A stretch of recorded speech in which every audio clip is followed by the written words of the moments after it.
میرا نام رامو ہے اور میرا تعلق ایک غریب گھرانے سے ہے۔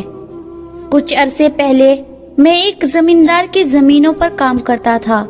اس زمیندار کا نام چودھری رنویر سنگھ تھا۔ میں اس کے پاس تنخواہ پر کام کرنے والا ایک معمولی سا نوکر تھا۔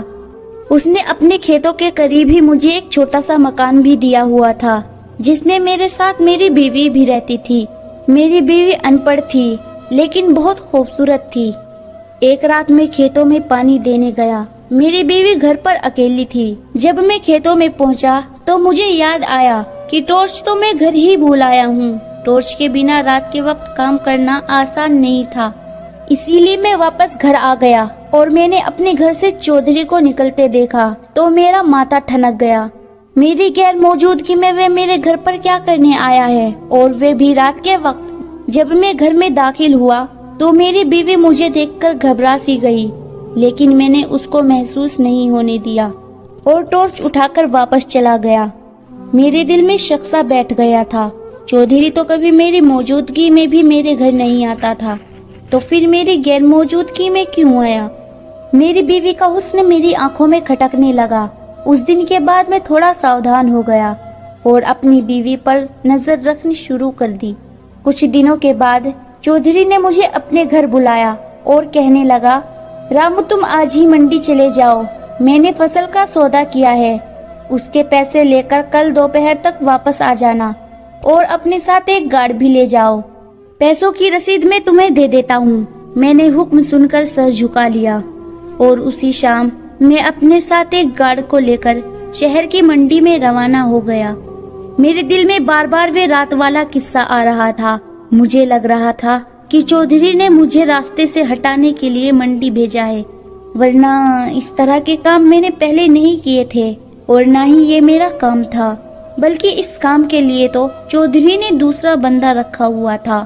2 گھنٹے بعد ہم سبزی منڈی پہنچ گئے۔ تب تک اندھیرے نے اپنے فر پھیلا دیے تھے۔ ہم نے منڈی میں ایک مسافر خانے میں رات گزاری تھی۔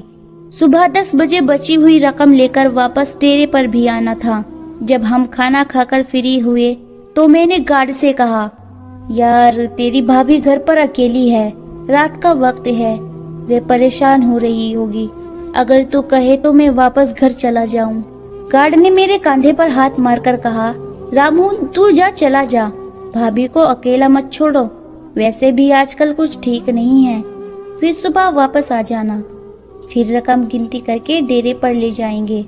میں نے اس کا شکریہ ادا کیا اور گھوڑے کی رفتار سے واپس گھر روانہ ہو گیا۔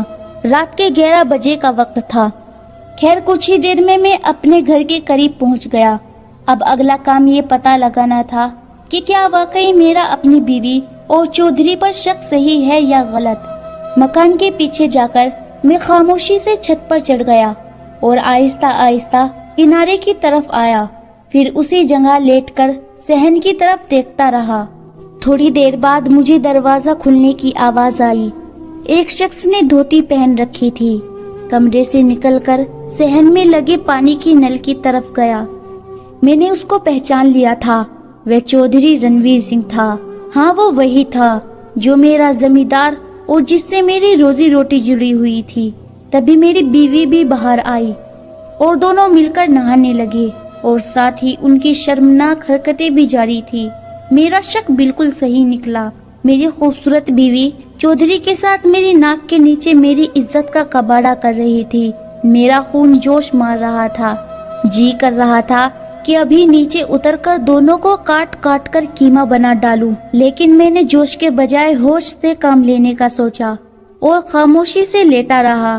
دونوں نہا کر کمرے میں چلے گئے تو پھر میں چھت سے نیچے آیا اور پھر صحن میں اتر کر کچھ ڈھونڈنے لگا۔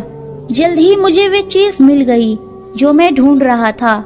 وہ لمبے دستے والا ہتھوڑا تھا جس سے میں اپنی کھیتی باڑی والے اوزار مرمت کیا کرتا تھا۔